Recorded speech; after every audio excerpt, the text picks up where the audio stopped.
বৰুৱা ফেমিলিটো নাজানো, আমি নিজে গৰ্ব নকৰোঁ, কিন্তু আমাৰ ঘৰত চবেই জানে আজিলৈকে কোনো খুঁত নাই, কোনো এক বিন্দু আমাৰ বদনাম নাই কোনো।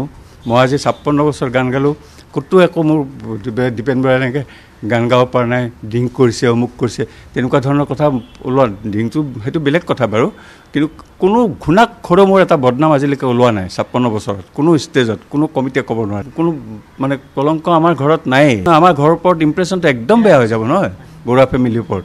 সেইখন ঘৰ এনেকুৱাহে নেকি? বাপেক জীয়েকৰ কাজিয়া বুলি ক'লে তাৰমানে বাপেক জীয়েকৰ কাজিয়া লাগিছে, কাজিয়া লাগিলেতো কোনো একেলগে থাকিবই নোৱাৰে, তেতিয়া গুচি গ'ল হয়, কোনোবা এজন গুচি গ'ল হয়। এইটো কাজিয়াৰ কাৰণে যোৱা নাই। ৰমেন দা কিছুমান অকণমান মেণ্টেলি মানে ফাইনেন্সিয়েল ফালৰ পৰা মানে ৰমেন দা এতিয়া তেনেকুৱা মিউজিকৰ বহুত বছৰ কাম কৰা নাই, গতিকে অকণমান সেইফালৰ পৰা অকণমান অসুবিধা হৈছে ৰমেন দাৰ, ফাইনেন্সিয়েল টাইপ ছাইডটোৰ পৰা। সেইফালৰ পৰা অকণমান ডিপ্ৰেশ্যনৰ নিচিনা হৈছে মানুহজন, কিন্তু কোনো ডিমেনচিয়া বা পাহৰি যোৱা কিবা এবনৰ্মেলিটি তেনেকুৱা একো নাই ৰমেন দাৰ। মই ইয়াত বহি আছিলোঁ, ইয়াৰ পৰা শুনা পাইছোঁ, ৰুমটো এইটো নেক্সট ৰুমটোতো, ইয়াৰ পৰা শুনা পাইছোঁ এনেই কিবা কৈছে সিহঁতে, তেওঁলোকৰ ভিতৰত কি হৈছে নাজানো, কাজিয়া বুলি নকয়, এইটো কাজিয়া নকয়। তাৰপিছত ৰমেন দা সুন্দৰকৈ বজাৰতো গৈছে, 2-3বাৰ অহা যোৱাও কৰিছে কিবা পেকেট লৈ পেলাই। মই ইয়াত বহি আছোঁ, তাৰপিছততো মই 10টা বাজিব কিমান থাকোঁতে মই ৰুমলৈ গুচি গ'লোঁ গা পা ধুবলৈ আৰু উঠি পেলাই।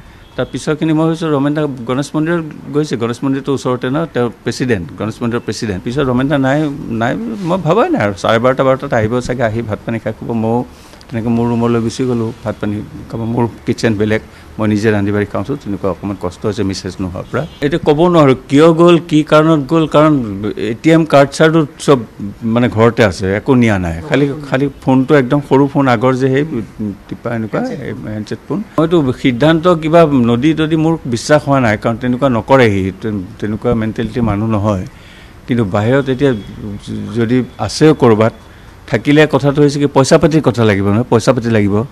সিটো ইমান পইচা পাতিও লৈ নাযায় লগত, মই জানো। আৰু কাৰ্ড থাকিলে বেলেগ কথা, উলিয়াই ল'লে বোলে, কিন্তু মানুহজন খাব লাগিবতো, ভাত পানী খাব লাগিব, পানী খাব লাগিব, চাহ খাব লাগিব, গতিকে ক'ৰবাত বহি থাকিবওতো নোৱাৰে, কাৰোবাৰ ঘৰলৈও য'ত।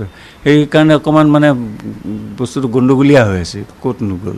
CCTV কেমেৰাত যিখিনি পাইছে মানে সেইখিনি নৈ পাৰলৈ যায়, সেইখিনিলৈ পোৱা বুলি কৈছে। তাৰপৰা যদি সেইখিনিৰ পিছত কিবা হৈছে তেনেকুৱা ঘটনা, তেতিয়া আৰু সেইটো আৰু মই ক'ব নোৱাৰিম। আৰু পানীত যদি কিবা কাৰণত পৰিছোঁ সেইটো মই ক'ব নোৱাৰোঁ, যদি ইচ্ছাকৃতভাৱে পৰিছে বা হেৰি কৰিছে সেইটো মই ক'ব নোৱাৰিম, কাৰণ তেনেকুৱা মেণ্টেলিটি মানুহ নহয় তেওঁ।